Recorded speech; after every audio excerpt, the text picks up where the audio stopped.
Buenas tardes. Este es el auxiliar 7 y se trata sobre PyTorch, que es una librería utilizada con fines de Machine Learning o Deep Learning, tal como podría ser, por ejemplo, TensorFlow o también como se ocupa Keras, que van muy de la mano. Em, Voy a eh, correr esto acá. Bueno, antes de partir de lleno con lo que es PyTorch y podemos hablar de los distintos temas, como solamente para que sepan, por ejemplo, TensorFlow es de Google, fue creado por los laboratorios de Google y PyTorch por los de Facebook. Es un dato interesante, ambos son muy recientes, son como del 2015 creo ambos, o tienen un año de diferencia y son código libre. Em, bueno, ahora sí partamos. Entonces voy a prender el notebook, que recuerden que cuando nosotros queremos ocupar em, la GPU hay que decirlo, hay que ponerlo ahí. Y lo voy a conectar con mi correo.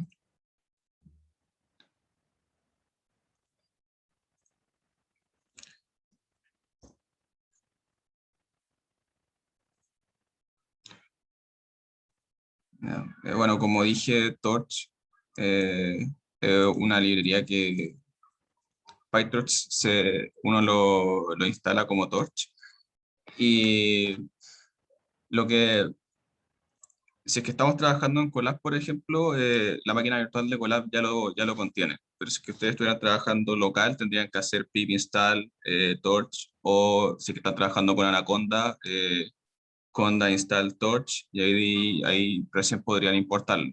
Y eso, de hecho, con cada uno de los paquetes con los eh, que puedan utilizar. Una vez que tenemos torch, podemos ver su versión, uno también puede descargar distintas versiones de Torch. Ahí estamos trabajando, por ejemplo, con esta. Y ahora vamos a las cosas más básicas. Antes de hacer una red neuronal, vamos con cosas que hay que saber cuando uno trabaja con PyTorch. Algo que se me olvida de decir es que PyTorch se ocupa mucho en investigación. Por lo general se van a hacer investigaciones con profesores o tesis o cualquier estudio o paper, por lo general ocupan PyTorch o están ocupando y su uso ha ido incrementándose exponencialmente. Hasta ahora el más ocupado, por ejemplo, en la industria creo que es TensorFlow, pero yo diría que la investigación está haciendo o es actualmente PyTorch. Entonces hablemos de qué es un tensor, porque en PyTorch se ocupan tensores, tal como en otras, tal como uno ocuparía los NumPy Array o NumPy Array. Es exactamente lo mismo, pero están diseñados para trabajar con GPU, o sea que trabajan más rápido. Em, entonces, si quiero hacer un tensor, sería muy parecido cuando uno hacía un NumPy De hecho, NP1 era lo mismo, pero me va a decir que es un array en vez de que un tensor. Pero es exactamente lo mismo. Es lo mismo como lo hacemos, no es lo mismo lo que creamos. Porque el tensor, como dije, está hecho para trabajar con la GPU. De hecho, acá hay una definición que no la leí, pero es que un tensor de PyTorch es conceptualmente idéntico a una matriz de NumPy, lo que estamos diciendo, con la diferencia de que los tensores PyTorch pueden utilizar GPU para acelerar los cálculos numéricos. No tengo idea por qué puse un punto ahí, después lo corrijo. Em, Bueno, entonces podemos crear los de distinto tipo, tal como podíamos crear los NumPy de distinto tipo, podemos hacerlo a partir de una lista, hay funciones que nos hacen puro uno o puro cero, por ejemplo, creo que era así. Sí, bueno, como si están trabajando con Google Colab, de hecho le pueden empezar como sería le hace no sé cómo se llama el concepto, pero uno empieza la palabra y te lo completa, eso, completa. Em, bueno, lo voy a dejar como estaba y sigamos avanzando. Entonces uno puede hacerlo también a partir de una lista, como lo habíamos hablado. Em, También a partir de un NumPy array, no hay ningún problema. Y estos tres lo hicimos de distintas formas, pero se hicieron todos. Y las funciones son muy parecidas, o sea, cualquier cosa que quieran hacer en Tensor, lo pueden intentar como lo harían en un NumPy array, o pueden buscarlo también porque o va a ser idéntico o va a ser muy similar. van muy de la mano. Em, entonces, hablemos un poco de la relación entre NumPy y los tensores. Si tenemos un tensor, le podemos poner punto NumPy y listo, ya es tipo NumPy. Es una transformación muy rápida. ¿Por qué estamos hablando de esto? Es muy útil porque probablemente van a tener sus datos en NumPy. Cuando los saquen, por ejemplo, desde una matriz o saquen imágenes, van a tener sus datos en NumPy. Pero para meterlo a la red, va a tener que hacer el cambio. Por ejemplo, este que está acá abajo. From NumPy, agarran el archivo, eh,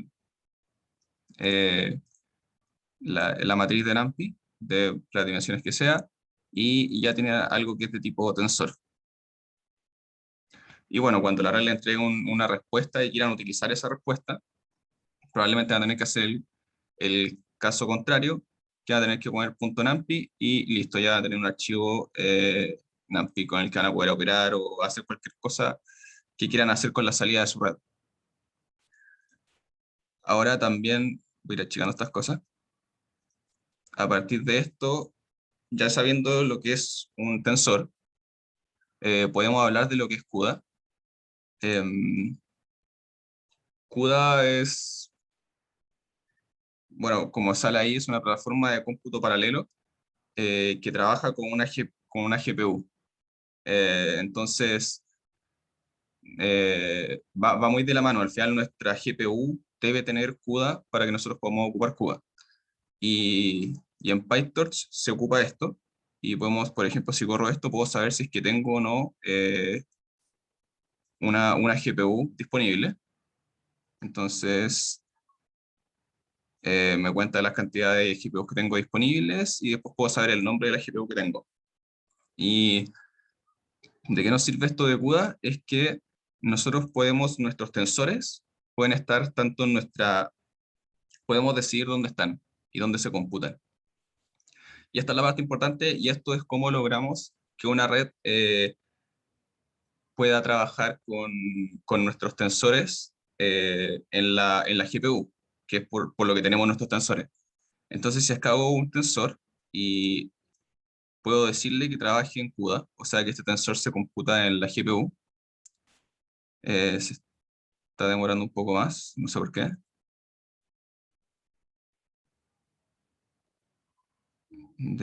Ahí está. Y de hecho dice que su dispositivo, el dispositivo donde está este tensor es la GPU.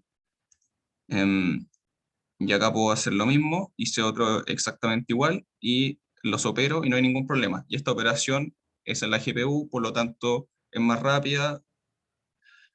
El problema es que muchas veces pasa que cuando uno trabaja, aunque tenemos esto del tensor que puede correr más rápido y gracias a eso podemos trabajar más rápido, eh, esta libertad también nos da nuevas fuentes de problemas, porque podemos tener algo que está en una GPU y algo que está en la CPU, o sea, que está en el computador, y van a chocar porque uno se procesa en la tarjeta de video y otro se procesa solamente en el computador. Entonces, por ejemplo, si hago uno, este está en la CPU, no le dije nunca que estaba en algún CUDA, que está relacionado a algún CUDA. Entonces, cuando opero entre ellos, no pueden, porque dice que todos los tensores tienen que estar en el mismo dispositivo. Y bueno, de hecho dice que encuentra dos dispositivos distintos, CUDA y CPU, y hay un problema. Entonces, para ahorrarnos ese problema, era muy importante esta parte de acá, del código que siempre hay que tener presente, que es la relación entre NumPy y tensores. O sea, nada que ver. Ahí se me cruzaron los cables. Es... todavía no lo muestro, todavía no lo muestro. Acá, el cambio de dispositivo. Yo puedo crear algo en CUDA, después lo puedo pasar a la CPU y después lo puedo pasar de nuevo a CUDA cuantas veces yo quiera. Por ejemplo, acá lo pasé a la CPU y ahí lo tengo. Después lo pasé a CUDA y lo tengo de nuevo. Y hay distintas formas de pasarlo. Uno, pero comúnmente uno lo hace de esa forma. También uno le puede hacer punto device y le pone el dispositivo. Lo importante es que sea un tensor. Solamente con los tensores podemos hacer esto. Como recordarán con los NumPy, y si lo intentan, con los NumPy no pueden hacer esto porque no está hecho para trabajar así. Ya, entonces, habiendo visto estos dos temas ya de una forma muy general, pero que igual da una idea de qué es un tensor y cómo trabajar con CUDA, nos damos cuenta que, resumiendo, haciendo como una parada y resumiendo, en PyTorch tenemos tensores que trabajan como NumPy, con los que ya habíamos trabajado anteriormente, pero estos tienen la facilidad que con estos podemos trabajar directamente con la GPU, entonces trabajan más rápido. ¿Y cómo lo hacemos? Estos objetos tensores podemos manejar si es que estos se computan en la GPU o se computan en la CPU. Y cuando el tensor elegimos que está en la GPU, básicamente estamos haciendo lo que queremos, que es que trabaje en la GPU y que todo sea más rápido, que es lo que haríamos en una red, de hecho.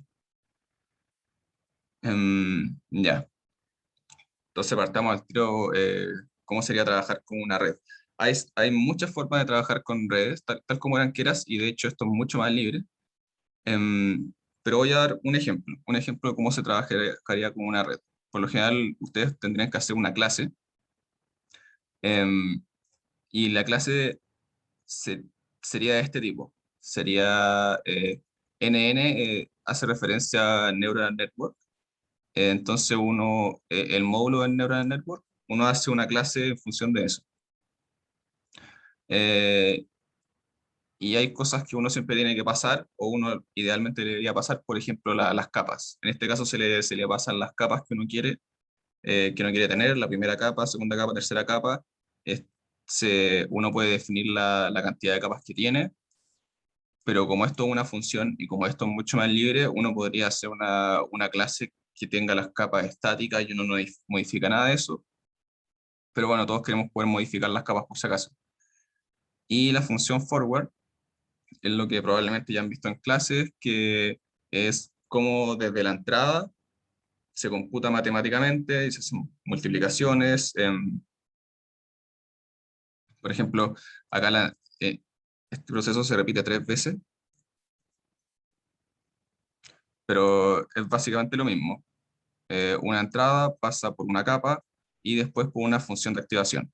Acá puse relu, pero puede haber sido cualquier otra. De hecho, uno lo puede poner también como una variable y que uno le entregue las funciones de activación, las capas. Eso sería lo ideal, de hecho. Pero en este caso lo hicimos así. La capa uno, capa 2, capa 3 y en cada una, bueno, esto es secuencial. Entonces acá entra la entrada de nuestra red, tenemos la salida de la capa y después la función de activación, pero ya la segunda capa nos entrega la salida de la primera capa y así iterando hasta que tenemos nuestra salida. Y después les voy a explicar por qué puse estas funciones, por qué puse relu y después la sigmoide, que es porque esta red la vamos a ocupar con un problema que ya habíamos trabajado, que es el de la auxiliar 4, donde hicimos esta misma arquitectura de red. Entonces vamos a comparar cómo sería hacer la red eh, en este caso y en el auxiliar 4, que de hecho puedo verlo muy rápidamente, que el auxiliar 4 había que detectar cuando un cliente era pasivo y un cliente era activo, y el modelo que hacíamos era un clasificador donde poníamos una capa dense, bueno, poníamos un dropout, pero al final creo que no lo ocupábamos, otra capa dense, y acá terminaba con un 1, una salida de un valor, y ocupábamos sigmoid de relu relu. Entonces es muy similar a la red que ocupábamos antes, y vamos a hacer más o menos eso mismo, pero en PyTorch. Entonces acá tenemos la red como la definimos, que son formas distintas. Acá lo hicimos una función, también podríamos haberlo quizá hecho en una clase, pero solamente con hacer esto en Keras uno ya tiene como una red, un modelo, sin tener que hacer una función. Acá uno probablemente siempre va a tener que hacer una clase, una función para poder trabajar con todo. Y en el entrenamiento también es muy distinto. Es más moldeable. Por ejemplo, acá hice una función de entrenamiento que trabaja con un dataset, el batch size, los tamaños em, de las capas con las que queremos trabajar, el learning rate, la cantidad de épocas. Supongo que en clase ya terminaron de definir todos los conceptos que acabo de mencionar, si se ocupa la GPU o no, porque probablemente podemos querer ocuparla, pero también podemos trabajar sin la GPU. No, no nos volvemos como esclavos de tener una GPU sí o sí. Y bueno, cada cuánto tiempo queremos reportar. eh, Se puede poner, es una función muy libre. Yo hice esta función, o sea, de hecho no la hice. Esta función la saqué de un tutorial que había eh, y es para explicar cómo uno puede hacerlo. Entonces, eh, después voy a hablar un poco más de este loop, pero al tiro ya podemos saber que nosotros podemos definir nuestro device, que es lo que habíamos hablado antes, si es que es CUDA o CPU, y si lo podemos dar al tiro, si es que yo quiero ocupar CUDA o quiero ocupar CPU. Y tal como habíamos hablado, todas nuestras operaciones tienen que estar o en CUDA, que sería la tarjeta de video o la GPU, o en la CPU, que sería el computador. Entonces, por ejemplo, a la red, cuando ya la definimos, acá definimos la red con la misma clase que habíamos definido antes. O sea, creamos la red con la clase que habíamos definido antes y le decimos to device, que es otra forma de mover, que esto es lo mismo que dijéramos to CUDA o CPU. Em, y también cuando tengamos los datos, también vamos a tener que hacer el to device para asegurarnos de que tanto nuestra red como los parámetros de nuestra red, como nuestras entradas, todos estén en el mismo, todo se esté computando en el mismo device. Eh, ya, a ver.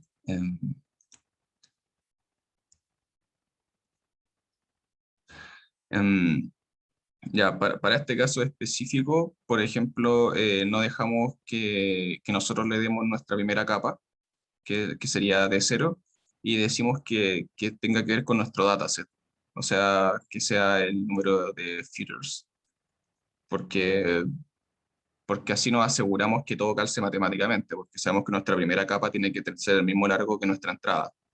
Entonces, para asegurarnos, simplemente lo hacemos. Y de hecho, antes de hablar de este loop, me gustaría hablar de la clase dataset. Voy a saltarme eh,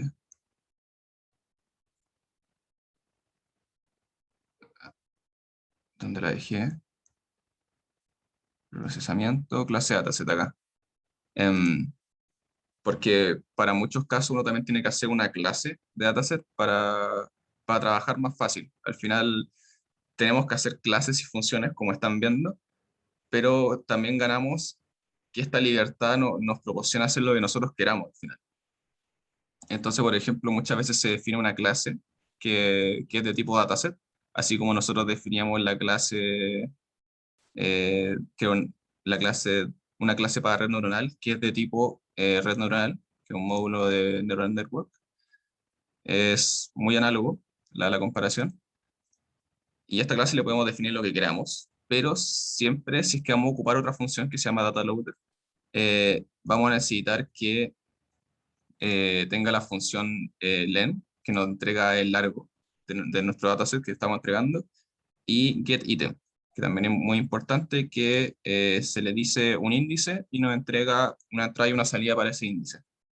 Teniendo estos dos y que la clase sea de tipo dataset, ya tenemos todo lo importante para cargarlo en el modelo de una forma simple, que es con un data loader, que nos facilita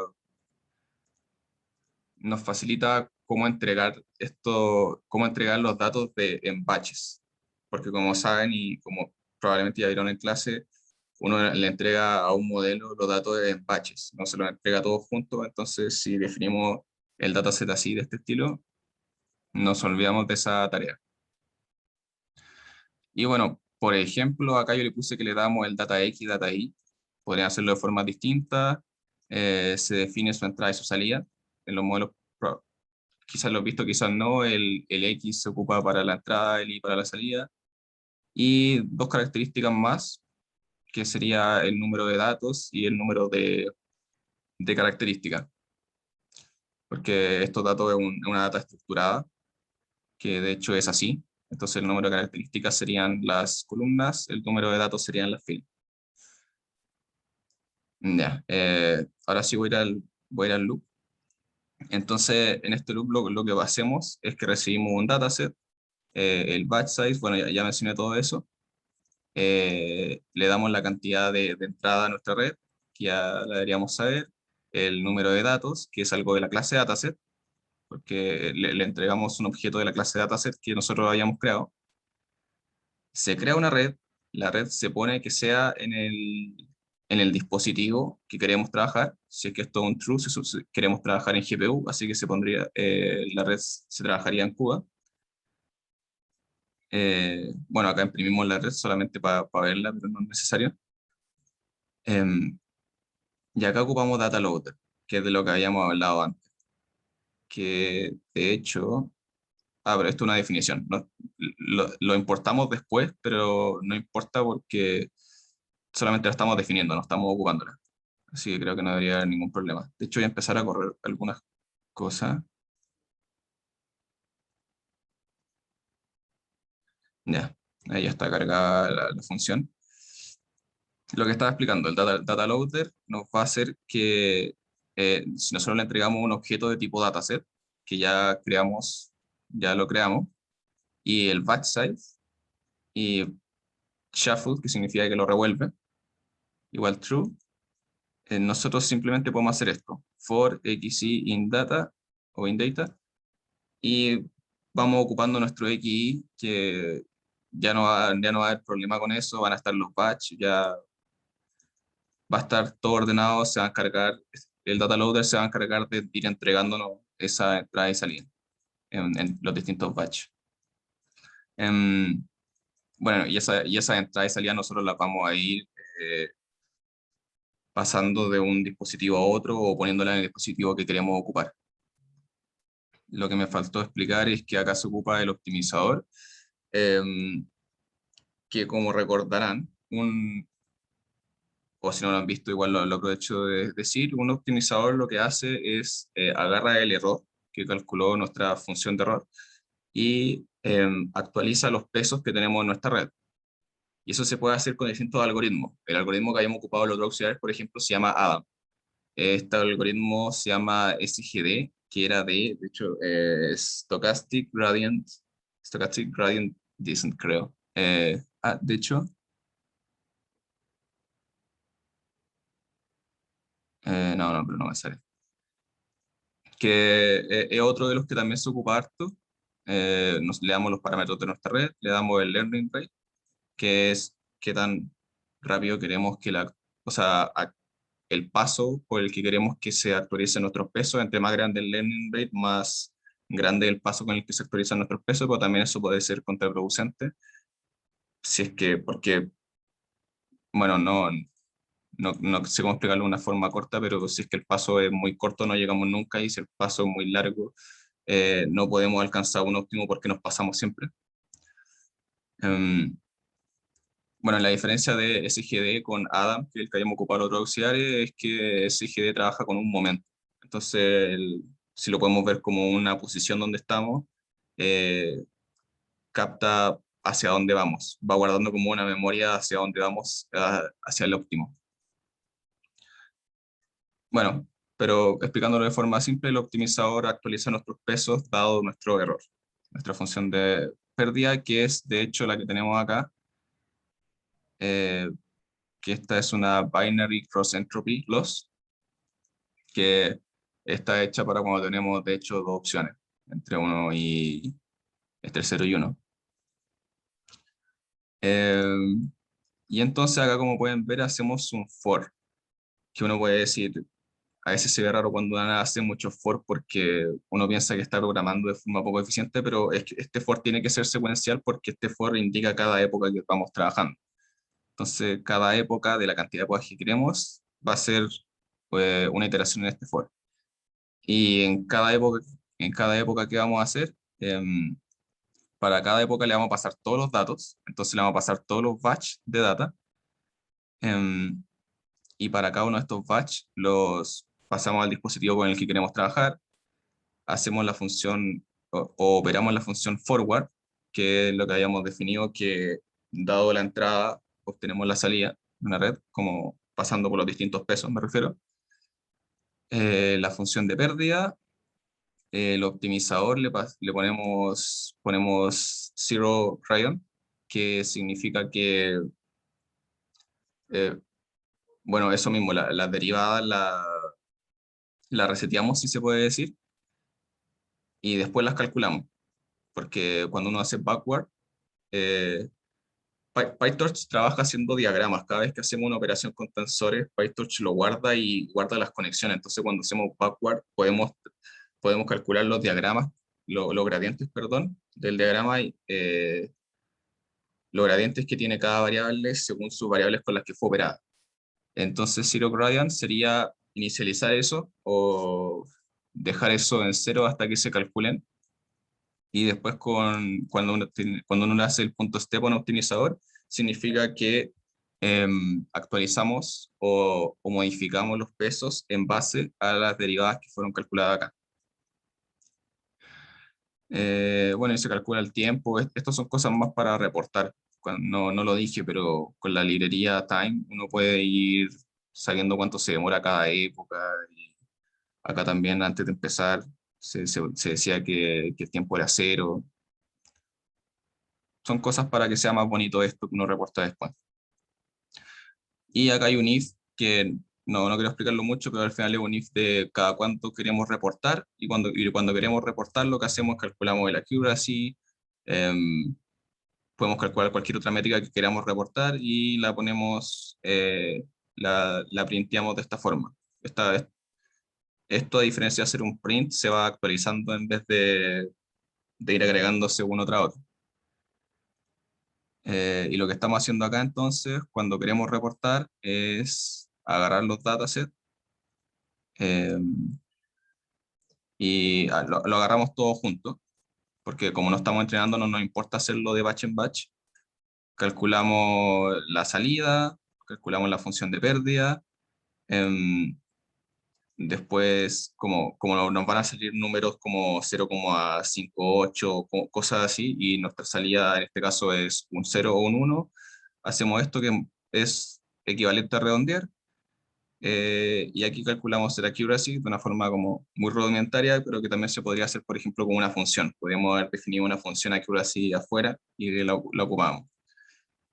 Ahora me podrían decir si es que hay un problema con que yo dije que se hacía un diagrama y que eh, podría afectar en los gradientes. No afecta por dos cosas. Primero, porque no se hizo el backward, y segundo, porque antes de ocupar el backward, nosotros hacemos el zero gradient.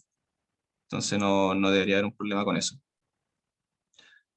Ya, voy a descargar el dataset, que es el mismo de la OCR 4, el mismo problema como habíamos hablado.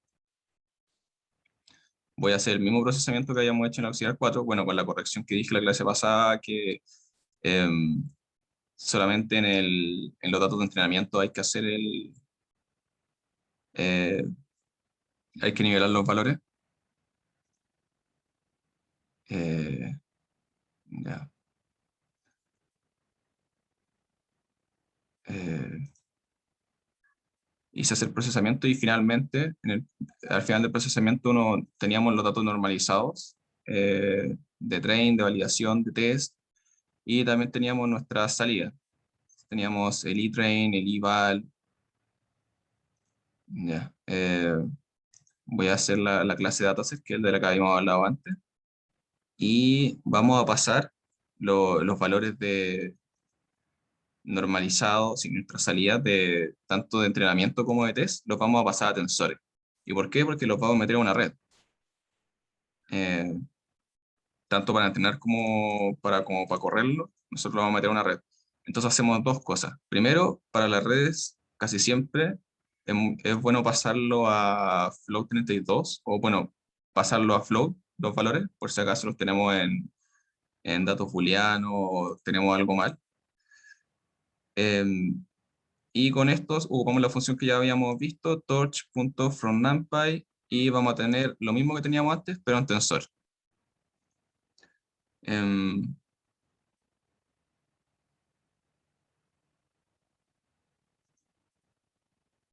Esto no sé por qué está acá.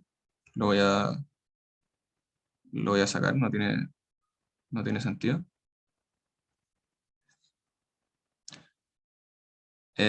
Y nos vamos a crear un dataset de train con la clase dataset que ya habíamos visto, que se llama bank dataset. Y bueno, de hecho no lo había dicho, pero por eso le había puesto bank dataset, porque estamos trabajando con los datos del auxiliar 4 que eran de un banco, que eran de los clientes. Y le vamos a entregar los dos tensores de train o sea, ambos son de train, que son la entrada y la salida, que es lo que según nuestra clase necesitamos para crear el objeto. Entonces, voy a hacer una prueba para saber que lo tenemos bien, que este objeto realmente funciona. Nosotros podíamos pedirle el número de datos, por ejemplo, y me debería entregar un número, o el número de características, y me debería entregar 13, ahí está 13. Y bueno, también le podemos pedir el número de datos, que era una X mayúscula, creo, y me entrega el tensor, que bueno, ahí corroboramos que es un tensor, que serían los números de datos normalizados ya. Voy a, bueno, voy a dejar alguno de estos, voy a dejar el número de datos, y entrenemos. Tenemos la función de entrenar que habíamos visto, la de loop, y que nos retornaba la red ya entrenada, porque si no, un defecto que podría tener este loop es que no le entregamos la red la hace dentro del loop. Y por lo general, estos loops o estos de entrenamiento uno le entrega a la red para que sea más fácil y uno no tenga que pedir que te entregue la entrenada, sino que uno después ocupa la red que le mismo le entregó. No se hace en este caso para que sea más simple. ¿Por qué más simple? Porque como le entregamos el dataset en el loop, voy a subir un poco, perdón si los mareo, em, hacemos esto, que no es para no tener errores. Que nuestra primera entrada a la red sea el número de características, entonces la entrada es igual y no van a haber problemas con eso, y ahí se define la red. Era más para no estar sujeto a errores y para hacerlo de una forma más docente. Entonces entrenamos, que no lo he apretado todavía, vamos a entrenar. Eh, pero bueno, ahí lo entrené sin GPU y no hubo ningún problema, y de hecho si ahora lo entreno con GPU tampoco debería haber ningún problema. Y obtenemos estos valores. Acá no estoy ocupando datos de validación para que sea más simple, para que la red no quedara muy grande y fuera muy engorroso explicar cada una de las etapas. Acá obtenemos, por ejemplo, 94. Y si lo corro de nuevo va a ser algo parecido probablemente. 91. Recordad que la red no siempre entrega los mismos resultados porque parten de forma random, sus valores, sus pesos. Entonces, eso quiere decir que el problema no se resuelve siempre igual. Ya, por ejemplo, 92. Y acá podemos ver que acá entrenamos 10 épocas también y llegamos también a 93 y valores por el estilo, 93. Acá calculamos muchas más cosas, pero al final también se puede hacer. Em, Binary Cross Entropy, ocupamos el mismo error, el mismo tipo de error. Todo está muy parecido. Si recuerdan una parte printf, puse un print a la red y así nos la muestra. Nos la muestra como las tres capas, su número de entradas, que son 13, 10, 10, que nosotros le entregamos las otras 10, el batch size, que son 100, o sea, la red va aprendiendo cada 100 datos que se le entregan, número de épocas 10, o sea, todos los datos recorren 10 veces la red, el learning rate que se le entrega al optimizador. Y ahora vamos a la parte de test. Ya tenemos nuestra red entrenada, que es esta, y pedimos que nos la entregara el loop. Recordar que esto es muy libre, se la podemos haber entregado también al loop. Y quería hablar de dos cosas. Cuando uno tiene una red de este estilo, del tipo, bueno, módulo nn.module, que es de PyTorch, uno puede ponerle punto .train o punto .eval, eh, dependiendo si es que la red se está entrenando o si la red se está probando, se está evaluando. De hecho, de eso vienen las palabras. ¿Y por qué? Por ejemplo, si tuviéramos capas de dropout, si recuerdan, el dropout apaga neuronas. Entonces, cuando estamos entrenando, no va a haber problemas, se van a ir apagando neuronas, vamos a poder sacar nuestros valores, no hay problema. pero cuando nosotros queremos ocupar esa red, ya no queremos que exista esa capa de dropout. Y esas son algunas capas que cuando ponemos punto eval ya no se ocupan. O bueno, también se puede ocupar model.train false. En este caso creo que no afectaría, como no tenemos capa de dropout, por ejemplo, ni de batch normalization, ni ninguna de ese tipo de capas que funcionan solamente en el entrenamiento. Em, ya, el tensor de test lo vamos a pasar a CUDA, porque nuestra red actualmente está en CUDA. Como el último entrenamiento que hicimos fue en CUDA, así que salió una red que está en la GPU. Entonces nuestro dataset de test, que es el que hayamos sacado acá, em, vamos a tener que pasarlo a CUDA. Y de hecho, no lo pasemos la primera vez, para ver qué pasa. Entonces, la red entrenada que hayamos sacado le ponemos eval, que en este caso no es tan importante, pero igual lo voy a poner. Le hacemos el forward. eh, Le hacemos el forward con estos mismos datos que teníamos, pero en este todavía no lo vamos a cambiar de dispositivo. Y a la predicción le vamos a hacer un redondeo, tal como lo hacíamos adentro de la red. Entonces, cuando lo corro ahora me dará un error, o me debería dar un error, porque está en el distinto dispositivo. Le estoy entregando un tensor que no está en CUDA, acá debería decirme, de hecho está en CPU. Y esto pasa mucho porque uno no siempre está atento, entonces tengo mi red entrenada en CUDA y le doy datos y no, pues, los datos que le doy también tienen que estar en la GPU para que estén en el mismo dispositivo y puedan operarse. Entonces, tanto la entrada como la salida de test los voy a pasar a CUDA. Acá no se los paso por batch porque no me interesa que aprenda, tal como de hecho se hacía acá, cuando estábamos en la red en el loop. Cuando queríamos probar los datos, no se los pasábamos en batch, se los pasábamos todos al tiro de una, dataset.x, que son todos los datos. Y bueno, ahí cuando hice el cambio, esto debería funcionar perfectamente y vamos a hacer el test.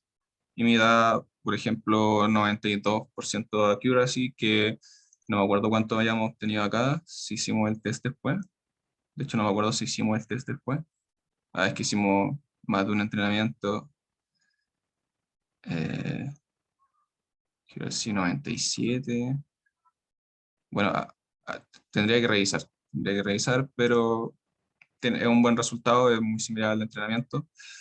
Y con el tiempo que me queda, quería mostrarle algunos links que son muy útiles para trabajar con PyTorch, que se concentran en el GitHub y en la página propia de ellos.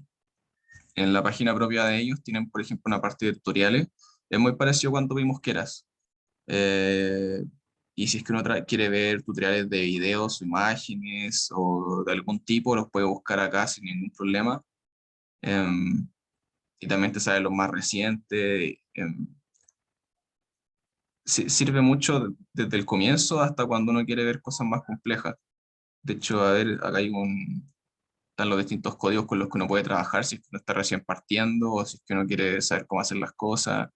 Hay mucha información. También están tutoriales y uno pone exactamente qué tipo de tutorial quiere. Audio, por ejemplo, si es que uno quiere trabajar con audio, video, imágenes, de todo, texto, ahí uno va buscando. Y lo otro, el GitHub que tiene, que probablemente todos ustedes hayan trabajado con GitHub, que también tiene ejemplos, tutoriales. Probablemente si quieren un código y quieren específicamente que sea de PyTorch, son buenos lugares para buscar. También si quieren un código y no están seguros que quieren que sea PyTorch, puede ser cualquier otro framework, pueden buscarlo en otras páginas también. En Internet está lleno y cada vez más lleno de proyectos de Machine Learning y Deep Learning, así que es muy bueno buscar en Internet todo lo que haya, los tutoriales y los ejemplos. Em, bueno, eso. De hecho, esos eran todos los temas que quería hablar en esta clase. No sé si tienen alguna pregunta, duda. Yo voy a subir este video apenas termine. Em, lo voy a intentar dejar ordenado. Em, ¿Alguna duda? corrección, comentario. Bueno, si no hay ningún comentario, como les dije, va a quedar el video y eso, que tengan, que tengan un buen fin de semana, que descansen. Y cualquier cosa por el foro y el correo pueden comunicarse también. Dale, Rafa, gracias. Chao, gracias a ustedes. Chao, muchas Muchas gracias. gracias. Muchas gracias.